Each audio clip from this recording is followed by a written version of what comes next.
अधिकार के संदर्भ में हम आपको स्पेशल आर्टिकल्स पर भी वीडियो बनाए थे, जिसमें आर्टिकल 15, 15, आर्टिकल 16, आर्टिकल 19, आर्टिकल 21, इसके अतिरिक्त अन्य बातों को भी मैंने चर्चा उसमें किया है।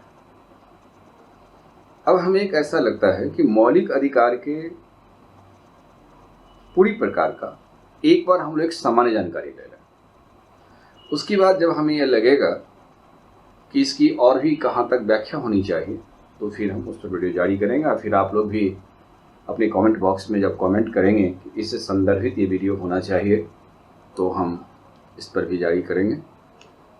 तो अभी हम इस बात पर चर्चा पहले कर लें कि मौलिक अधिकार, फंडामेंटल राइट, ठीक है। मौलिक अधिकार से यदि प्रश्न पूछने की प्रवृत्ति को देखा जाए, एक आपको महत्वपूर्ण अनुच्छेद से क्वेश्चन पूछा जाएगा, महत्वपूर्ण अनुच्छेद से आप उसको ऐसे पढ़ लीजिए। दूसरा मुद्दा रहेगा सर्वोच्च न्यायालय का मौलिक अधिकार के संदर्भ में न्यायालय का प्रमुख वाद, आप इस पर नजर रख लीजिए। तीसरा चीज आ जाएगा कि मौलिक अधिकार के संदर्भ में जनता को जो अधिकार दिया गया है वह अधिकार को कुछ राइट से जोड़ा जाएगा। जैसे मैं एक उदाहरण यहां पर आपको दिखाता हूं, जैसे एक्ट 14, एक्ट 19, एक्ट 21 में श्रेष्ठता किसकी है, इसमें मौलिकता किसकी है। यूपीएससी क्वेश्चंस में आप अक्सर देखिएगा एक विचारात्मक स्टेटमेंट देता है जो काफी संभल कर क्वेश्चन पूछा जाता है, वहां भी आपका जवाब इसी रूप में संभल कर देना पड़ेगा। चौथा देखिए कि कौन कौन सा मौलिक अधिकार है जो भारत की जनता पर लागू होता है, और उसके बाद कौन सा अधिकार जो होता है जो विदेशी को भी प्राप्त किया जा सकता है। मौलिक अधिकार पढ़ने के बाद जब आप इस चीज की व्याख्या मेंस के दृष्टिकोण से लिखने की शैली अपनाएंगे तो आपको यह रेखांकित करना होगा संविधान के भीतर। जस्ट लाइक एग्जांपल्स, आर्टिकल 21 कहां तक किस रूप में ये आर्टिकल से जुड़ा हुआ है, अनुच्छेद से जुड़ा हुआ है, इस पर आप एक नजर से पकड़ बनाइएगा। दूसरा है कि सुप्रीम कोर्ट में कुछ प्रमुख वाद आई है, उस वाद का सहारा भी आप ले सकते हैं जिस वाद के भीतर इन बातों को जोड़ने की कड़ी को रखा गया कि अनुच्छेद 21 कहां से जुड़ा हुआ है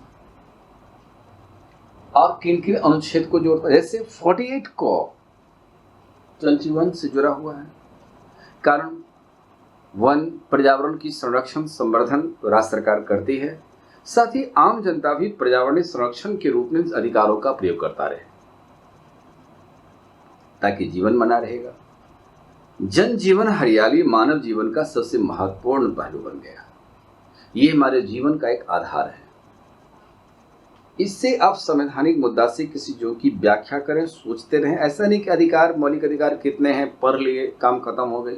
इसलिए हमने आपको पहले कुछ वीडियो के माध्यम से जानकारी दिए थे कि आप इसमें से महत्वपूर्ण कुछ जो अनुच्छेद है, जैसे आरक्षण, तो आरक्षण पर मैंने काफ़ी विस्तार से चर्चा किया है, जो आर्टिकल 16 से जुड़ा है, आर्टिकल 15 से जुड़ा का मुद्दा है उसको मैंने अलग किया है।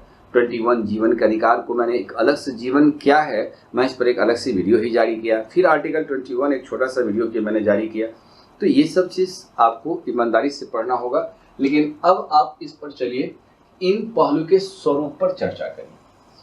जिस तरीका से किसी वस्तु का निर्माण में, किसी वस्तु के निर्माण में 3 तत्व इलेक्ट्रॉन, प्रोटॉन, न्यूट्रॉन की बात है, ठीक उसी प्रकार से एक भारत की जनता की पूर्ण सार्वभौमिक अधिकार तभी मिल सकता है जब इसके पास में सभी मौलिक अधिकार की प्राप्ति। मौलिक अधिकार का प्रारंभिक अब हम रूपरेखा की सिलसिला को शुरुआत करते हैं। अब इसको यहां से देखिए आप,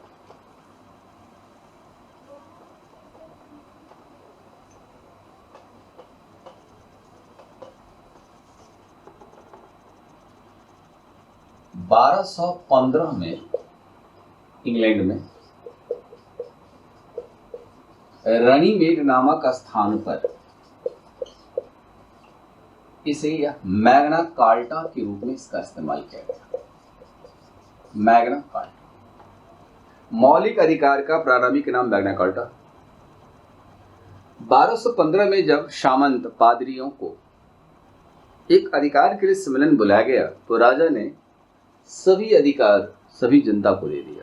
ये मैग्ना कार्टा अब मौलिक अधिकार के रूप में इसकी विकसित प्रक्रिया को विश्व के हर देश के संविधान व्यवस्था है। भारत का संविधान की मौलिक अधिकार विश्व के अन्य देश के संविधान से काफी अधिक विस्तृत और जनोपयोगी व्यवस्था से भी जोड़ा गया है। मानवाधिकार से भी हमारा मौलिक अधिकार जुड़ा हुआ है। जब आप मौलिक अधिकार को पढ़ लीजिएगा तो मैंने उस पर एक मेरा वीडियो ह्यूमन राइट पर भी जारी है, तो ह्यूमन राइट से आप देखिएगा कि उसमें मैंने चर्चा किया है कि कौन कौन सा मौलिक अधिकार से जुड़ा हुआ ये मानवाधिकार का प्रोविजन है। कारण 10 दिसंबर 1948 को जब संयुक्त राष्ट्र संघ ने 30 चार्टर की घोषणा किया, 10 दिसंबर वही मानवाधिकार दिवस को माना जाते हैं, तो ह्यूमन से संबंधित ये राइट को जोड़ा गया है। यहाँ अब हम सबसे पहले एक चार्ट के माध्यम से आपके मौलिक अधिकार की व्याख्या के सिलसिला को हम शुरुआत करते हैं। कभी कभी सामान्य स्तर से क्वेश्चंस को पूछी जाती है। जैसे मैंने पहला प्रक्रिया में पूछा था, दिखाया था आपको कि कुछ महत्वपूर्ण अनुच्छेद पर इसकी चर्चा आपको कर रखना होगा, अनुच्छेद को ध्यान रखना होगा।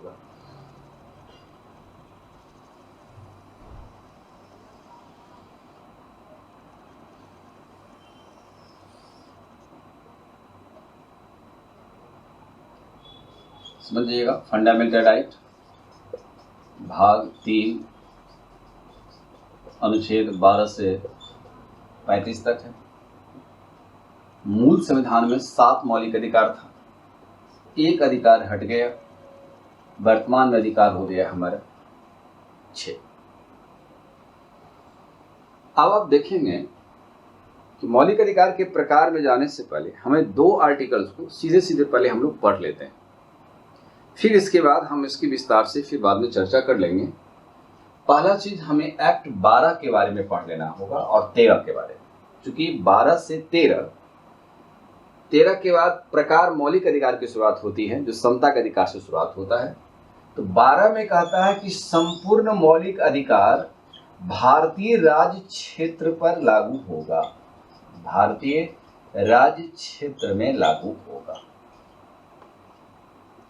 इस राज्य क्षेत्र की परिभाषा संविधान में नहीं थी, इसकी परिभाषा सुप्रीम कोर्ट ने दिया, और सुप्रीम कोर्ट ने दिया कि जहां तक संसद भारत में कानून बना लेती है और जहां तक लागू होता है, न्यायपालिका जहां तक न्याय करती है, राष्ट्रपति देश के प्रथम नागरिक है, अधिकार कार्य का प्रयोग करते हैं, और अंतिम नागरिक जहां तक है वह मेरा क्षेत्र भारत है। भारत की जो सीमा रेखा है वह सीमा रेखा हमारा भारत है। विदेश के दूतावास में भारत का जो दूतावास है, दूतावास में रहने वाला लोग हमारे भारतीय हैं, तो दूतावास के एरिया तक जो भी है वो भारत का क्षेत्र है। विदेश में भारत सरकार कोई जमीन खरीदती है वह क्षेत्र भारत का है। इस प्रकार से राज्य क्षेत्र की डिफिनेशन सुप्रीम कोर्ट के द्वारा किया गया और यह चीज है, और मौलिक अधिकार सभी व्यक्ति पर लागू होगा। इससे यह स्पष्ट है कि भारत में एक संविधान है, एक विधान है। यह व्यवस्था में यदि बिहार में रहने वाले लोगों को जो मौलिक अधिकार है वो तमिलनाडु में रहने वाले लोगों को मिलेगा। ये असमानता नहीं हो सकता है, ये समानता सभी के साथ यहाँ पर बात होगी। तो आर्टिकल 12 में ध्यान रखना है राज्य क्षेत्र, इससे क्वेश्चंस को आधार बन सकता है, आप उसको पूरा कर लेंगे। एक्ट 13 इसी प्रकार से अलग करके देखिए कि कहा गया है रूढ़ि, अंधविश्वास, परंपरा से अगर मौलिक अधिकार का हनन होता है तो वहां पर न्यायपालिका को अधिकार है कि ऐसे कानून को रोककर आप नवीन कानून का निर्माण कर सकते हैं। यह आपका आर्टिकल 13 के बाद में आएगा। यहाँ पर न्यायिक पुनरावलोकन करने का अधिकार सुप्रीम कोर्ट को बनता है। आर्टिकल 13। अब आगे हम इसको राइट के साथ इसकी व्याख्या कर रहे हैं। अब आप इसको ऐसे देखिए, अब हम इसको हटाते हैं।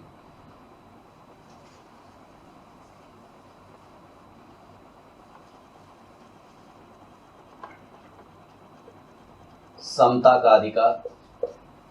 अब समता का अधिकार मौलिक अधिकार के प्रकार में आइए। यह अनुच्छेद 14 से 18 तक वर्णन है और 14 से 18 में मौलिक अधिकार में समता, राइट टू इक्वलिटी की वर्णन है। 14 से 18 में यही व्यवस्था है। समता किस रूप से स्थापित हो सकता है उसकी पूरी प्रक्रिया की वर्णन इस आर्टिकल के भीतर में आया है। समता का अधिकार। उसके बाद है स्वतंत्रता का अधिकार। किस प्रकार का स्वतंत्रता का अधिकार हम सबको प्राप्त है और भारतीय संविधान के अनुच्छेद यहाँ पर 19 से 22 में इसकी जिक्र आई है। यह स्वतंत्रता का अधिकार। उसके बाद है शोषण के विरुद्ध अधिकार। शोषण के विरुद्ध अधिकार जिसका अनुच्छेद 23 से 24 में इसकी वर्णन की गई है और 23 से 24 में यह अनुच्छेद 24 में इसकी वर्णन आई है, शोषण के विरुद्ध अधिकार। उसके बाद चूंकि ये चीज बीपीएससी भी क्वेश्चन पूछी है, मौलिक अधिकार संविधान किस अनुच्छेद संशोधन चर्चा है, तो इस प्रकार से प्रकार में भी आप याद रखिए कि समता का अधिकार कहाँ से कहाँ तक चर्चा है। ये क्वेश्चन उत्तर प्रदेश में भी पीसीएस में पूछी गई है, सबऑर्डिनेट में भी क्वेश्चन पूछी गई है। स्वतंत्रता का अधिकार 19 से 22 में, शोषण के विरुद्ध अधिकार 23 से 24 में। फिर उसके बाद धार्मिक स्वतंत्रता का अधिकार है और धार्मिक स्वतंत्रता का अधिकार में भी का अधिकार जिसमें वर्णन हमारा संविधान के भीतर में 25 से 28 तक के बीच में इसकी वर्णन आई है। तो 25 से 28 तक ये रिलीजियस जो राइट है वह किस प्रकार का राइट है उसके बारे में इसकी वर्णन आई है। धार्मिक स्वतंत्रता के बाद सांस्कृतिक एवं शिक्षा का अधिकार है, जो सांस्कृतिक एवं शिक्षा का अधिकार है और यह अधिकार जो है यह 29 से 30 के बीच में, 28 खत्म 29 से 30 तक इसका चर्चा आया है। उसके बाद संपत्ति का अधिकार अब भारतीय संविधान में यह मौलिक अधिकार के रूप में नहीं रहा। कारण अब आप यह बात को देखिए, यह अनुच्छेद 31 में वर्णन था।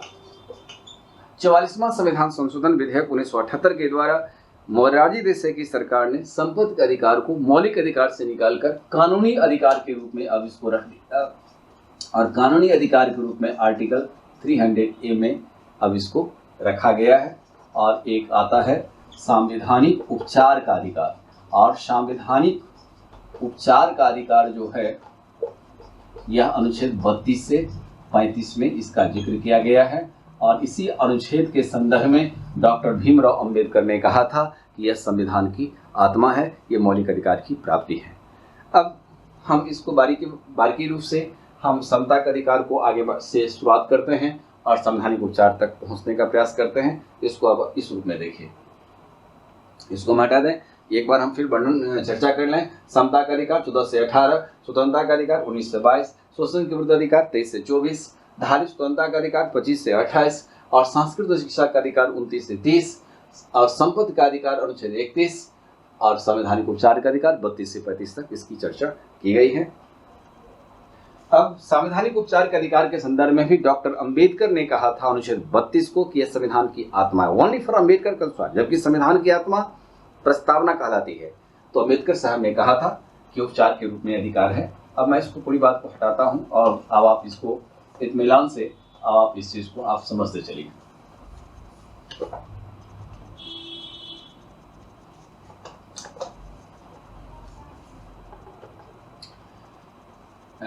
अब पहले एक्ट समता का अधिकार।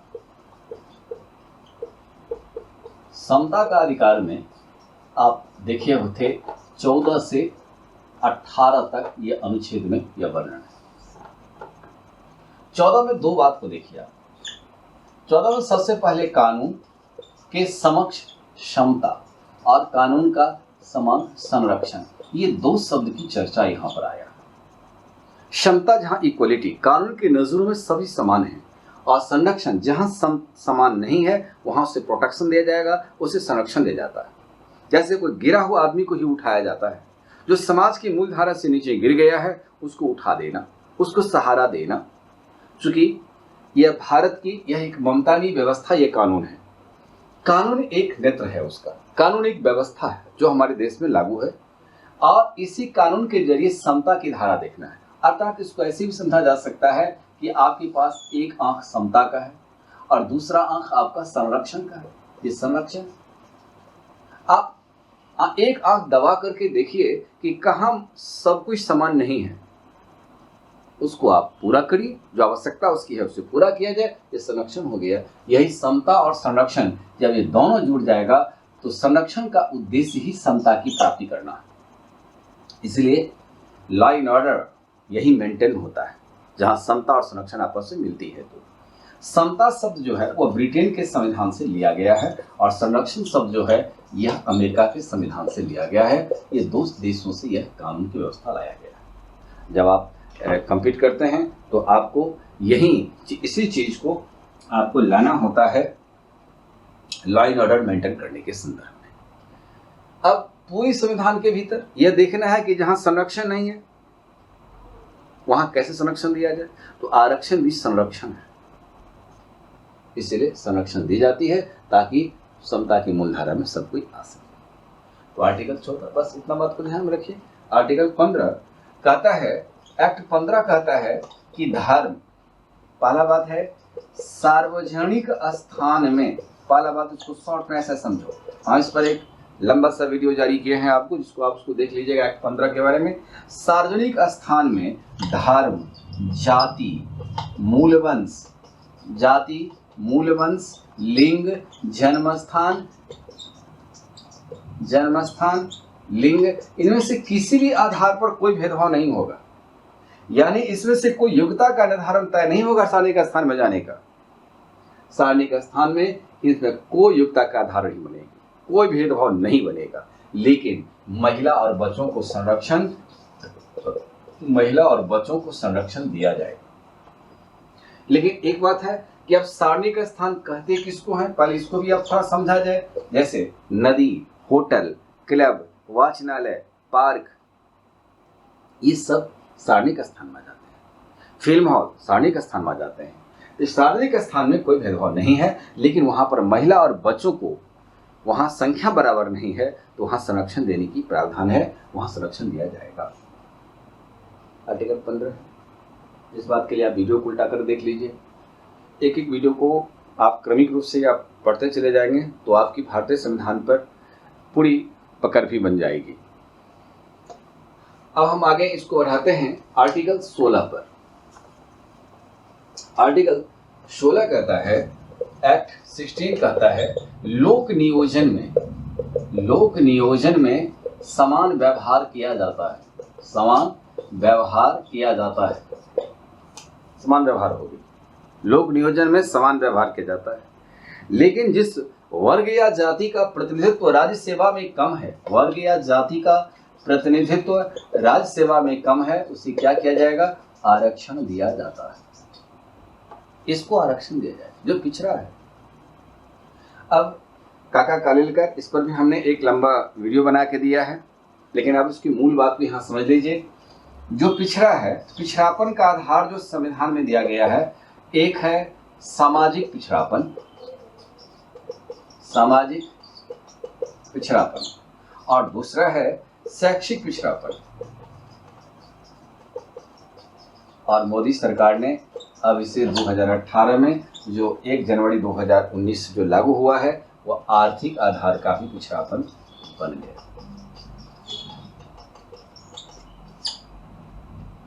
ठीक है, सोशल बैकवर्डनेस, यानी सबसे पहले बात इस चीज को देखिए, पिछड़ापन के आधार पर एक्ट 340 के तहत पिछड़ा वर्ग आयोग का गठन किया गया।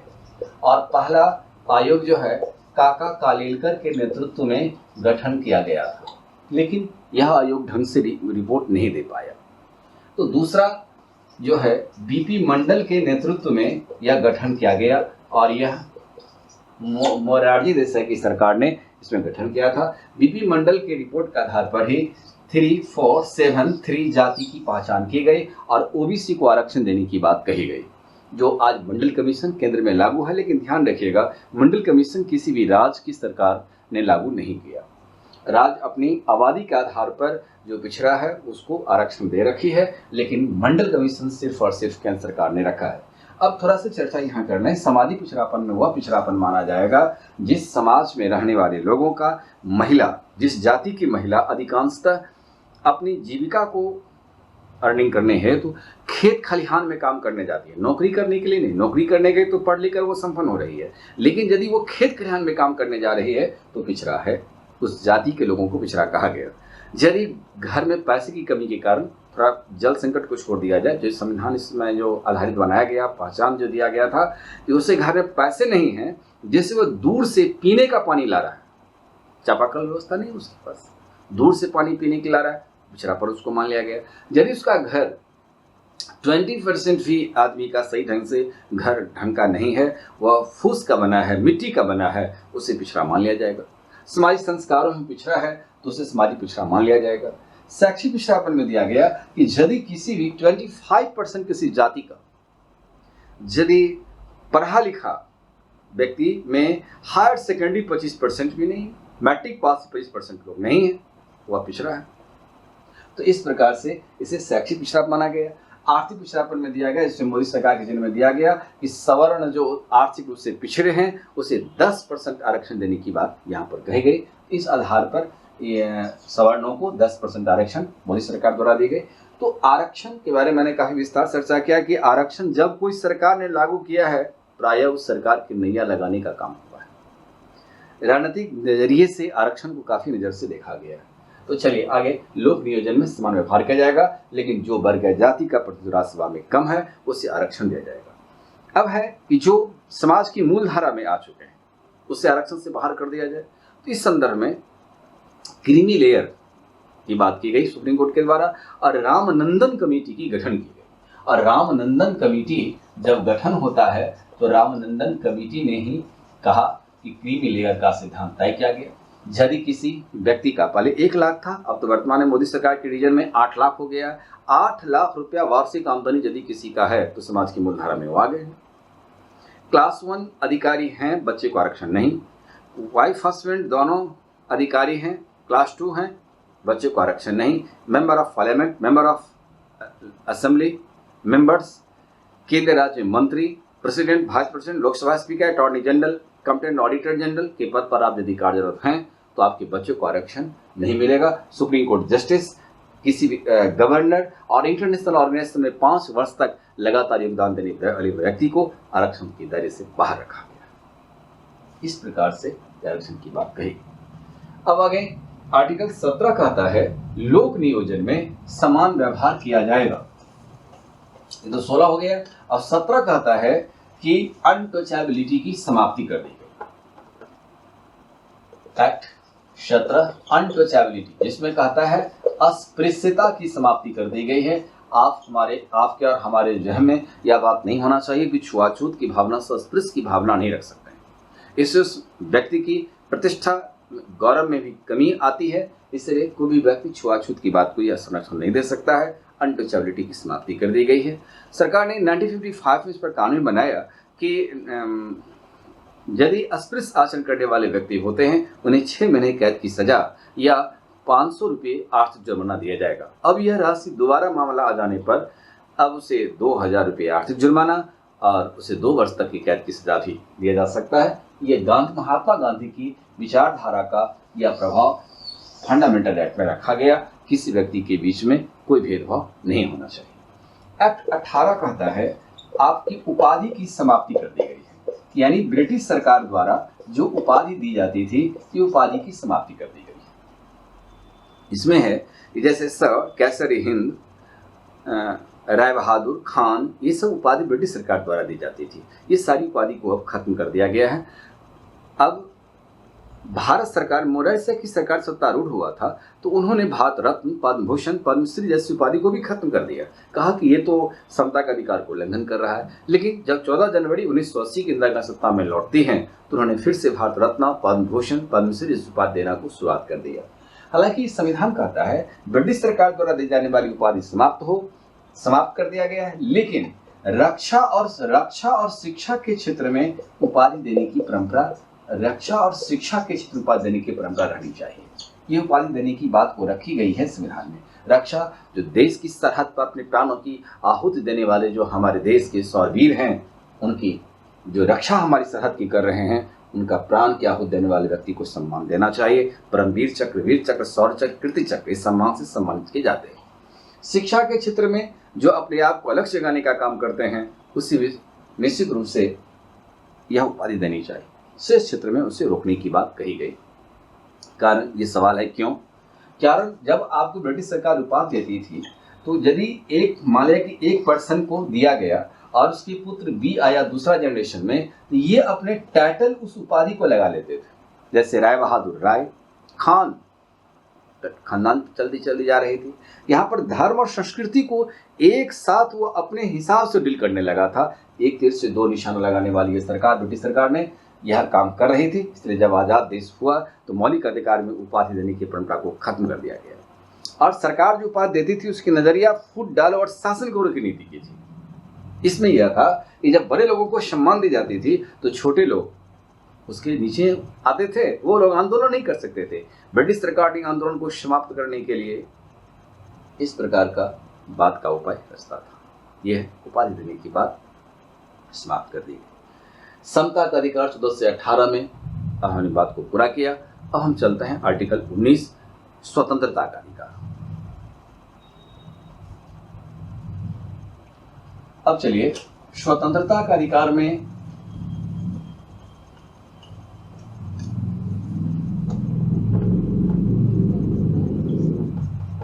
स्वतंत्रता का अधिकार, और यह अधिकार आपको मैंने चार्ट में बताया भी था कि अनुच्छेद 19 से 22 में इसका जिक्र है। एक्ट 19 थोड़ी लंबी है, इसको आप थोड़ा सा ऐसे समझिए। एक्ट 19 स्वतंत्रता का अधिकार, 19 का सब आर्टिकल 1। अब आप उसको ABCD में लिखते चले जाइए, हिंदी में काखा गखम लिखते जाइए। भाषण, विचार, अभिव्यक्ति की स्वतंत्रता। भाषण, विचार, अभिव्यक्ति की स्वतंत्रता। हमें भाषण देना है, लेकिन मुझे विचार भी व्यक्त करना है, लेकिन ऐसा भाषण और विचार जो किसी को हानि न पहुंचा सके। सर्वे भवन्तु सुखिनः, सर्वे सन्तु निरामया, सर्वभद्राणि पश्यन्तु मा कश्चित् दुःख भाग् भवेत्। यह भावना के साथ हमको जारी करने का अधिकार है। हालांकि आर्टिकल 19 पर भी मैंने एक वीडियो को जारी किया है, लेकिन हम इसको अब थोड़ा सा, जिसको लगता है कि थोड़ा सा आपको आर्टिकल को समझा कर आगे निकल जाए, इस बात के लिए आप वीडियो को देखिएगा कि एक्ट 19 पर मेरा एक बहुत बजाते बड़ा सा वीडियो बनाया गया है जो दिए हैं उस पर।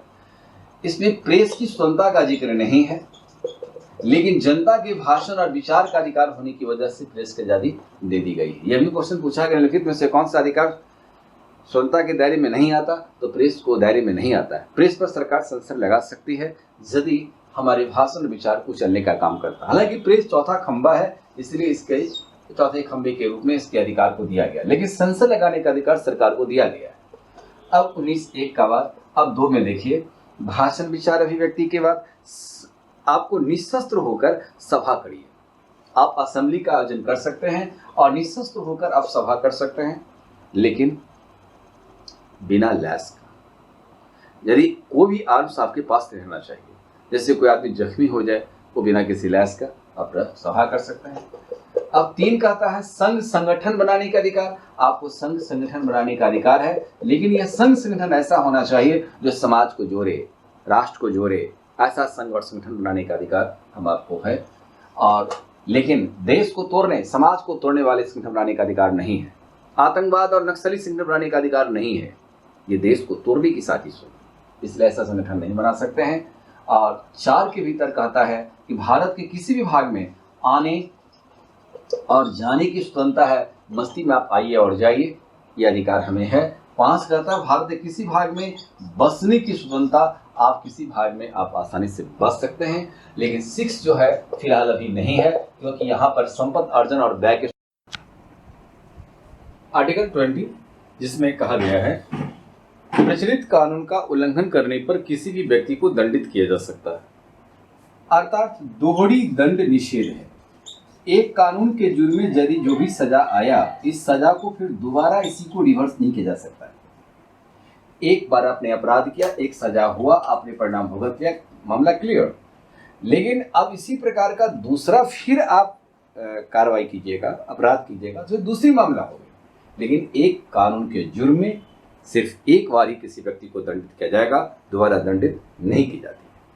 अब चलिए आर्टिकल 21 के संदर्भ में भी हमने आपको एक वीडियो एक विस्तार के साथ हमने चर्चा किया है, जिसमें जीवन के अधिकार के साथ वो जुड़ा हुआ है। एक्ट 21 कहता है जीवन का अधिकार।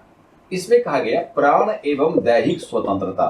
प्राण एवं दैहिक स्वतंत्रता, प्राण क्या है, इस पर सुप्रीम कोर्ट ने डिफाइन किया। प्राण का अर्थ उन्होंने फिर परिभाषित करते हुए कहा जीवन।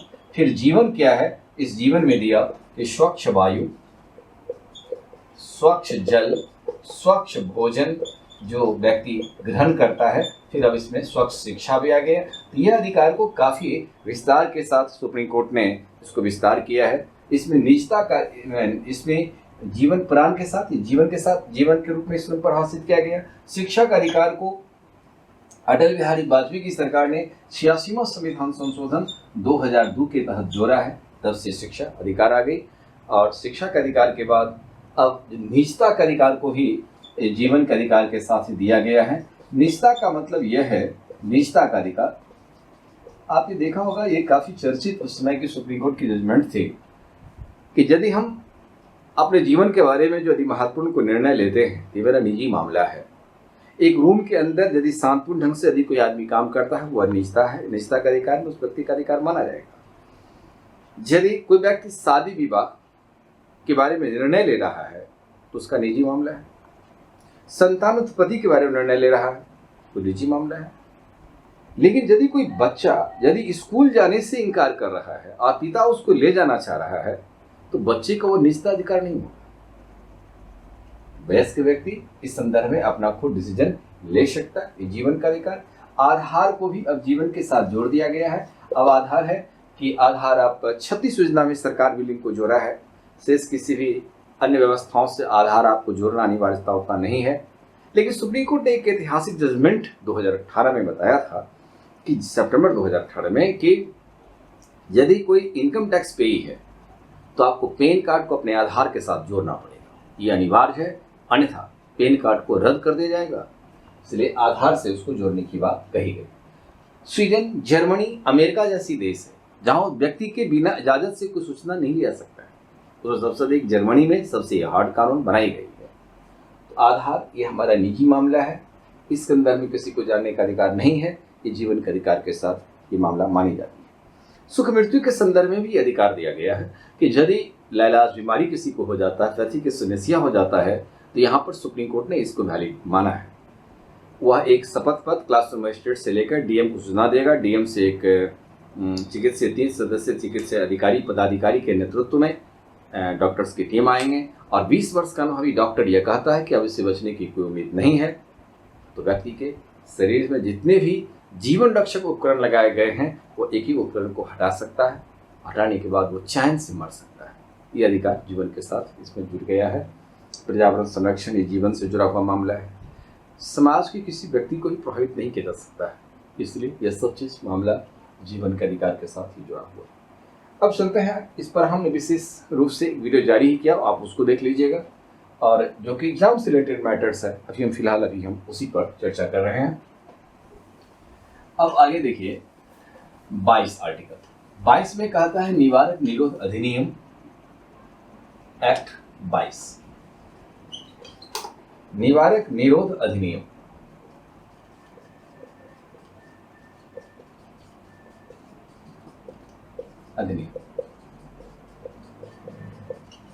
जिसको इंग्लिश में प्रेविडेंटिव एक्ट कहा जाता है।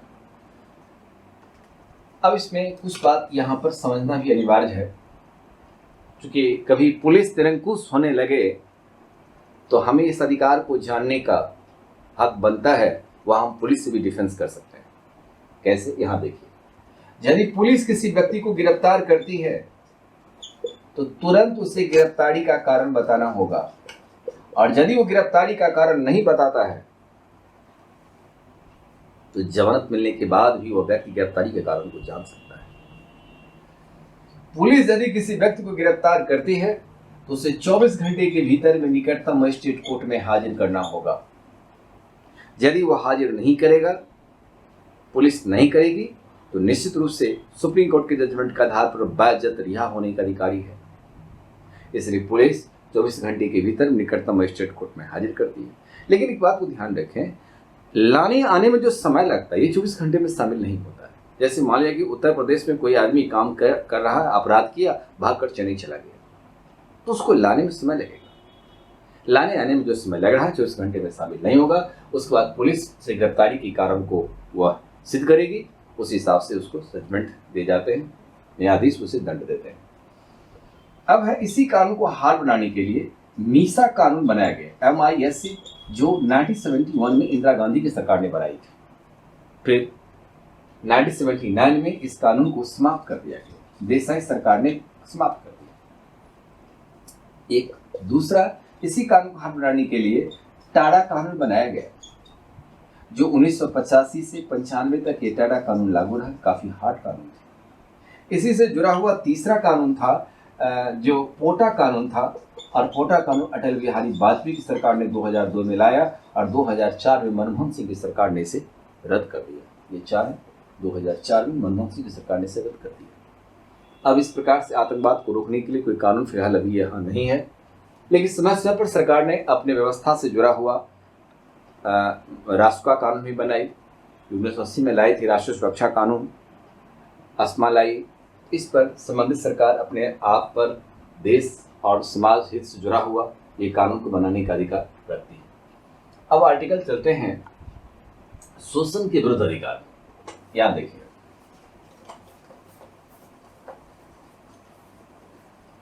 बाईस में एक बात यह भी याद रखिएगा, यदि भारतीय नागरिकों के ऊपर में बात ऐसा लागू होता है तो उसे 90 दिनों के भीतर एक न्यायिक बोर्ड के द्वारा गठन करके उसको जमानत पर रिहा करने की बात आती है। शोषण के विरुद्ध अधिकार,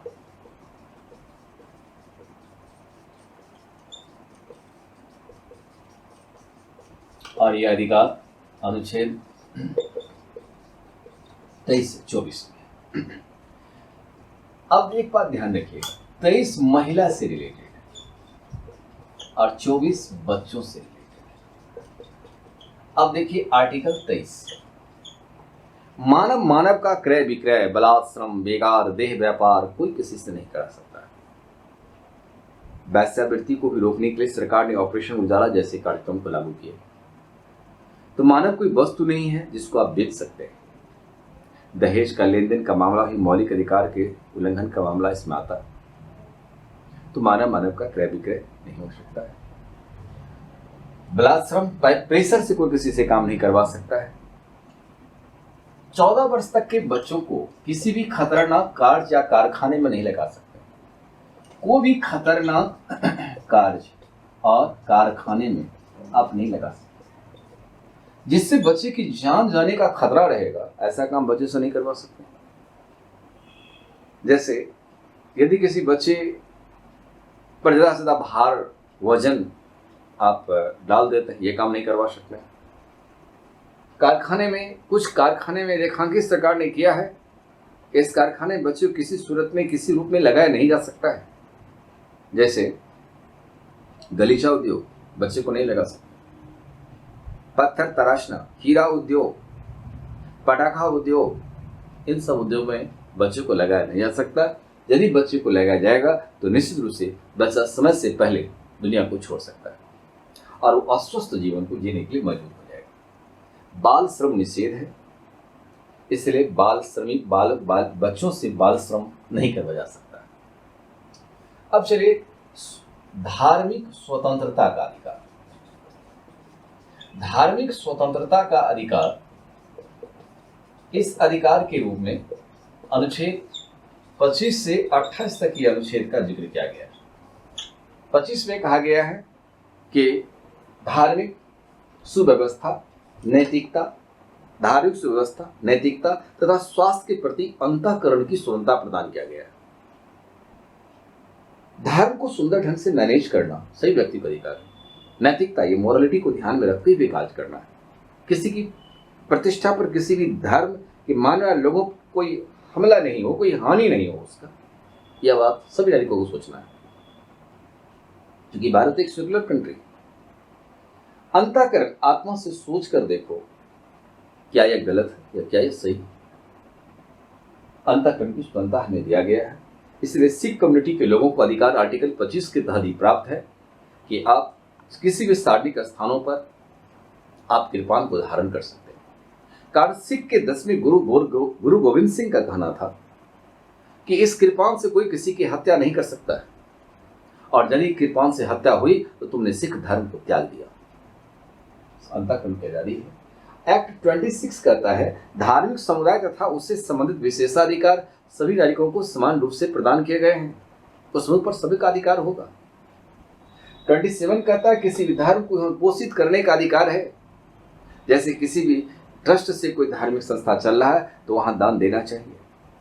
दान से बहुत सारे ऐसी संस्थाएं हैं जो उस दान से बहुत सारे हॉस्पिटल चल रहे हैं। जब राष्ट्र खतरे में आया है तो सहायता किया है। आप इसको ऐसे ही देखिए, कोरोना प्रकरण के दौरान बहुत सारे धार्मिक संस्थान ने भारत सरकार के कोष में राशि जमा किया कि कोरोना जैसी महामारी से निपटने के लिए सरकार ने राशि उपलब्ध किया। जो ट्रस्ट से संचालित है यह देखता है ये समाज उस निर्माण में ये धर्म से जो राशि श्रद्धा से दिया है उस जनता की सेवा में पुनः दिया, देने का हक है। तिरुपति बालाजी, साईं नाथ ट्रस्ट, पटना के महावीर मंदिर, ये राशि प्रदान किया। 28 है कि राज्य किसी भी धर्म को अपनी ओर प्रोत्साहित नहीं कर सकता, ना ही किसी धर्म की भाषा में शिक्षा दे सकता है। कारण एक धर्म के प्रति आप शिक्षा दीजिएगा सम्मान का, दूसरा धर्म प्रभावित हो। किसी भी धर्म की भाषा में शिक्षा नहीं दे सकते, लेकिन ट्रस्ट, न्यास, जिसको हम हिंदी में न्यास से विन्यास करते हैं, इंग्लिश में ट्रस्ट करते हैं, आधारित संगठन धर्म द्वारा शिक्षा दे सकता है। जैसे मदरसा बोर्ड, वो धर्म द्वारा शिक्षा दे सकता है। ये धार्मिक स्वतंत्रता का अधिकार है। अब है सांस्कृतिक एवं शिक्षा का अधिकार, इसको हम हटाते हैं। अब यहां देखिए, सांस्कृतिक एवं शिक्षा का अधिकार।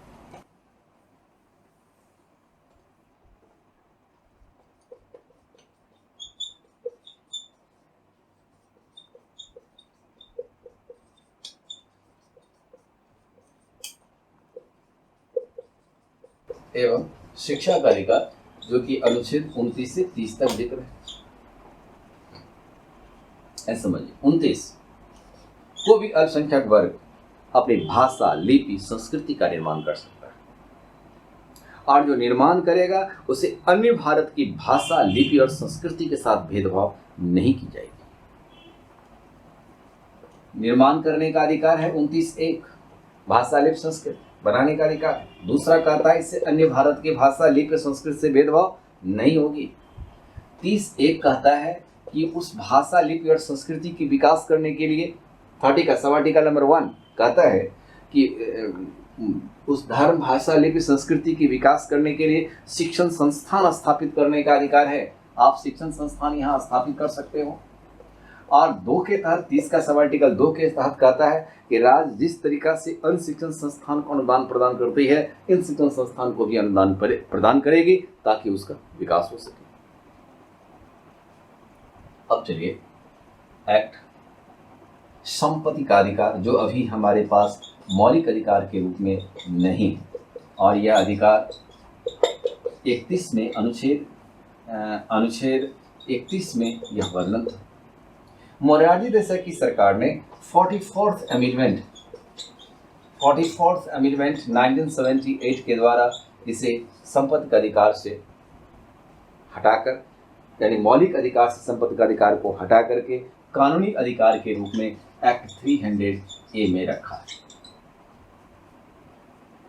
स्थापित है 300A के अंदर कानून के रूप में से स्थापित किया गया। कौन सी सरकार ने इसे मौलिक अधिकार से निकालकर कानूनी अधिकार में रखा? मोरारजी देसाई। किस संशोधन? 44वां संविधान संशोधन।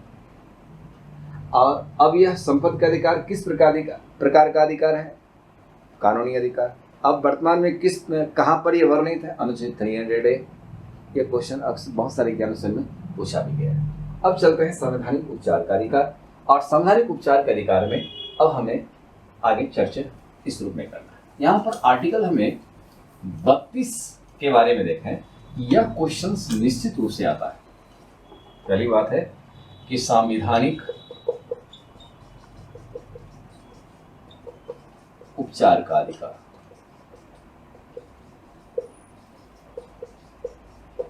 जो कि अनुच्छेद 32 से 35 में लिखा है। अब पहले देखिए एक्ट 32। यदि कोई व्यक्ति या राज्य किसी व्यक्ति का मौलिक अधिकार का हनन करता है तो यह मामला दो ही कोर्ट में आ सकता है। एक है सुप्रीम कोर्ट और दूसरा है हाई कोर्ट में यह मामला लाया जा सकता है।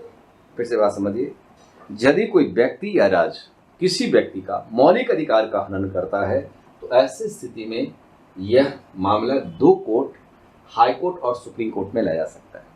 दोनों ही कोर्ट ऑफ रिकॉर्डेड, यह एक अभिलेख न्यायालय है और अभिलेखीय न्यायालय में ही इसको पेश कर सकता है। किसी लोअर कोर्ट या अन्य लघु कोर्ट में इसे पेश नहीं की जा सकती है। आर्टिकल 32 दो ही कोर्ट में पेश होता है, वो हाई कोर्ट और सुप्रीम कोर्ट होता है। ये हाई कोर्ट और सुप्रीम कोर्ट को, दोनों ही कोर्ट को, ये 5 प्रकार की रीट हिंदी में कहते हैं इसको, याचिका जारी करने का अधिकार है। और कौन कौन सा रीट है इसको आप यहाँ देखिए, इसको हमें हटाना पड़ेगा।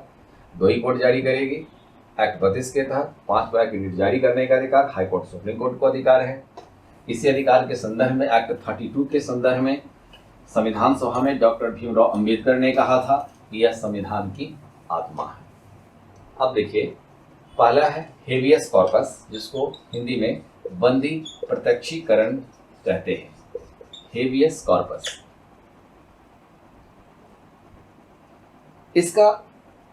इसका इंग्लिश नाम भी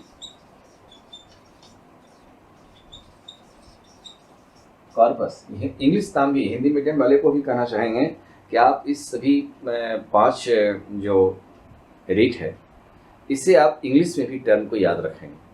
कभी कभी देवनागरी लिपि में लिख दी जाती है हेबियस कॉर्पस, तो आपको दोनों को, हिंदी इंग्लिश दोनों को आप याद रखने का काम करेंगे। बंदी व्यक्ति मुजरिम सशरीर, प्रत्यक्ष मतलब सशरीर, करण उपस्थित करना।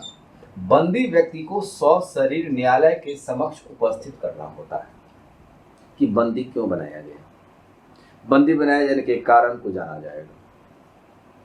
तेज नारायण झा बनाम बिहार सरकार के मामले में सैयद फजल साहब न्यायाधीश थे, न्यायमूर्ति, उन्होंने कहा, जब तेज नारायण झा जमानत की बात कर रहे थे, कहा कि मिस्टर झा, मुझे इस बात को सबसे पहले देखना है कि आपने अपराध किया है व नहीं किया है, किया है तो कितनी मात्रा में किया है, और किया है तो किस कानून का उल्लंघन आपने किया है। मुझे तमाम चीज़ों की छानबीन होने के बाद ही मैं आपको जमानत पर रिहा कर सकता हूँ।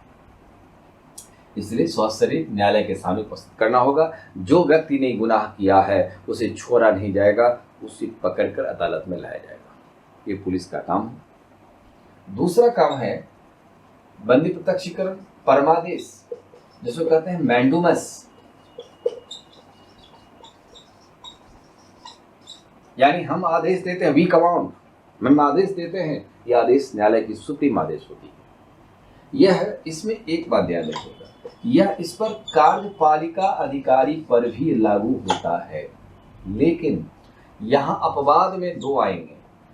प्रेसिडेंट और गवर्नर को इस परमादेश से बाहर रखा गया, परमादेश से प्रेसिडेंट और गवर्नर को बाहर रखा गया। से सभी कार्यपालिका अधिकारी के ऊपर ही लागू हो सकता है। न्यायपालिका एक अभिभावक की हैसियत से आदेश देता है तुम्हें ये काम पूरा करना है। जैसे सरकार की कोई काम पूरा नहीं हो पा रहा है, वह न्यायालय आदेश देगी पूरा करो, इसलिए न्यायालय का आदेश है। फैक्ट्री का दूसरा उदाहरण समझिए, क्योंकि इसमें कुछ मामला दे देगा, कहेगा कि इस पर कौन सा रेट दायर होता है। अब इसको ऐसे भी देखिए, फैक्ट्री के अंदर काम करता मजदूर यदि जख्मी हो गया, तो जख्मी यदि हो गया तो उसकी मुआवजा देने से फैक्ट्री का ऑनर इनकार कर रहा है, ये ऑर्डर जारी करेंगे, न्यायालय आदेश जारी करेंगे, इसे पूरा किया जाए, उसे कंपनसेशन दिया जाए। इस प्रकार से परमादेश की बात आती है। आगे देखिए, उत्प्रेषण। उत्प्रेषण कैसे समझ लिया जाए, या हम उसको हटाते हैं।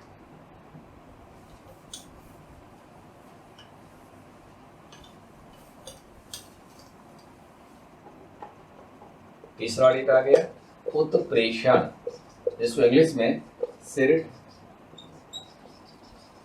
टीओडी कहते हैं। उत्प्रेषण, उत्प्रेषण में आता है, इसमें एक विशेषता है कि यह न्यायालय ही न्यायालय पर जारी करेगा। इसलिए सुप्रीम कोर्ट से ज्यादा पावर का इस्तेमाल यहाँ पर व्यवहारिक रूप से हाईकोर्ट कर डालती है, क्योंकि हाईकोर्ट के नजदीक में लोअर कोर्ट होते हैं, इसलिए हाईकोर्ट अपने लोअर कोर्ट पर जारी कर लेती है आसानी से। तो उत्प्रेषण में आता है कि यदि कोई भी निम्न न्यायालय किसी मामले पर निष्क्रिय हो जाती है, जिसका जजमेंट बहुत जल्दी होना चाहिए, वो जजमेंट बहुत विलंब कर देता है, ऐसे स्थिति में हाईकोर्ट इस रीट को जारी करके उस लोअर कोर्ट से उस केस को अपने पास मंगवा देते हैं और वह न्याय देते हैं। इसलिए यह रीट न्यायालय पर ध्यान रखना है। इसमें यदि निष्क्रियतापन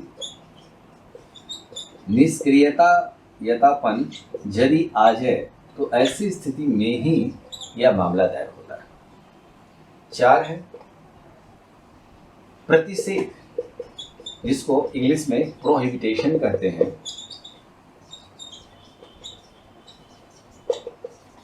प्रोहिबिटेशन यानी इसमें कहा गया यह भी मामला, ध्यान रखिएगा, यह भी मामला न्यायालय पर जारी करे।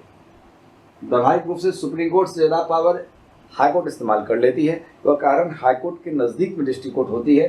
प्रतिषेध में है कि यदि कोई भी निम्न न्यायालय अपने अधिकार से बाहर जाने का काम करेगी तो हाईकोर्ट इस आदेश को रोककर इसे रोकने का कार्य करती है और उस मामले को अपने पास मंगवा लेती है। इसलिए 2 स्थिति में प्रोहिबिटेशन रीट के भीतर में यह मामला आपका हाईकोर्ट निम्न न्यायालय पर जारी करती है।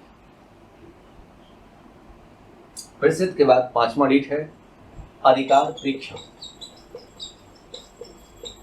अधिकार परीक्षा, जिसको इंग्लिश में कहते हैं की वारंटो।